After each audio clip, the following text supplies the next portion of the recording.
मुजफ्फरनगर पहुंचे, आपको रोका गया है, क्या कारण है?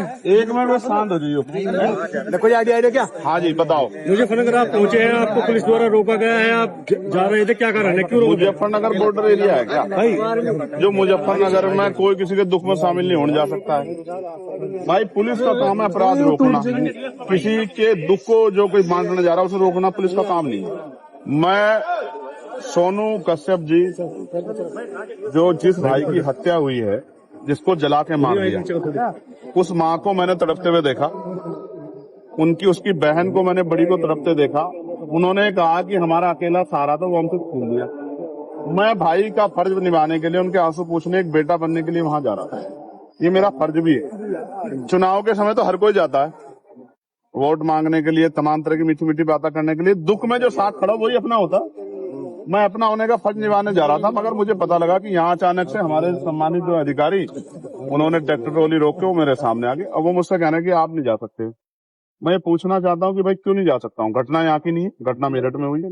क्या किसी परिवार को उत्तर प्रदेश में, जो पिछड़े वर्ग का परिवार है, कमजोर वर्ग का परिवार है, क्या उसको सांत्वना देना भी अपराध हो गया? तो मुझे सारी बात में एक चीज समझ आई है कि मैं राजनीतिक अछूत हो गया हूँ यहाँ उत्तर प्रदेश में। मैं किसी पीड़ित की आवाज नहीं उठा सकता। मैं आवाज उठाने जाऊंगा तो मुझे बंद किया जाएगा।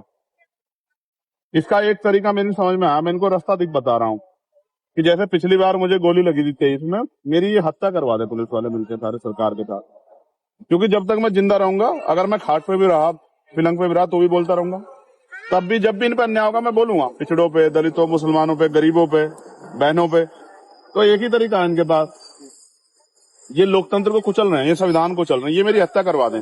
इसके बाद तो उनको शांति मिल सकती है, वरना जब तक मैं हूँ क्या तो ये जुल्म रोके, वरना अगर ये जुल्म करेंगे मेरे लोगों पे तो मैं उनकी आवाज को उठाऊंगा, मैं लड़ाई को लड़ूंगा। मैं किसी बात से नहीं डरता। एमपी साहब कई दिन हत्या को हो चुके हैं, अब तक एक युवक जो है तो भाई मैं तो जब तक परिवार को नहीं सुनूंगा तब तक मैं कुछ नहीं कह सकता हूँ। मैं तो जाऊंगा, जब उनके पास जाऊंगा मुझे अपनी पीड़ा बताएंगे जी। जब मुझे अपनी पीड़ा बताएंगे तभी मैं आगे की बात तो कर पाऊंगा।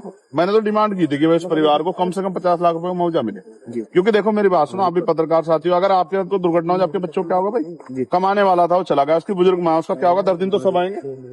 तो उसको 50 लाख रुपए मदद दो, एक सरकारी नौकरी मिले, और सबसे इम्पोर्टेंट है इस घटना की सीबीआई जांच हो। यही मांग उठा रहे हो। अब आप पीड़ित के यहाँ जाएंगे या यहाँ से वापस जाएंगे? आप बताओ मुझे। मैं जैसे आगे बढ़ूंगा तो मीडिया वाले कहेंगे पुलिस वाले लड़ रहे हैं, तो मैं शांति से बड़े अधिकारियों को कह रहा हूँ कि वो मुझे अपनी गाड़ी में ले चलें जी, मोटरसाइकिल पे ले चलें। मैं अपने सब साथियों को वहीं रुके, मैं अकेला आदमी जाकर उनकी बात सुन के और उसको आगे आपके सामने बता दूं। इसके अलावा बताओ रास्ता क्या लोकतंत्र में?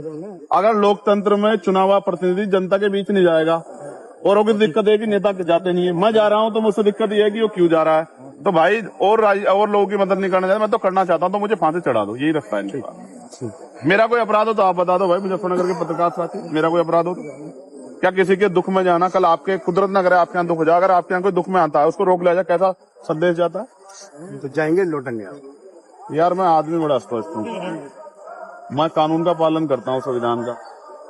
अगर ये संवैधानिक रूप से किनके पास कोई तर्क हो तो बता दें कि इसने जान देना चाहते हैं, और नहीं है तो फिर ऐसा है, अगर जिदबाजी करेंगे तो फिर आप जानते हो, फिर तो वही होगा जो एक भाई को अपनी बहनों के सम्मान में, एक बेटे को अपनी माँ के सम्मान में, और एक न्यायप्रिय व्यक्ति को लोगों की लड़ाई लड़ने के सम्मान में जो करना चाहिए, फिर वही होगा। ठीक है भाई। वो पूरा परिवार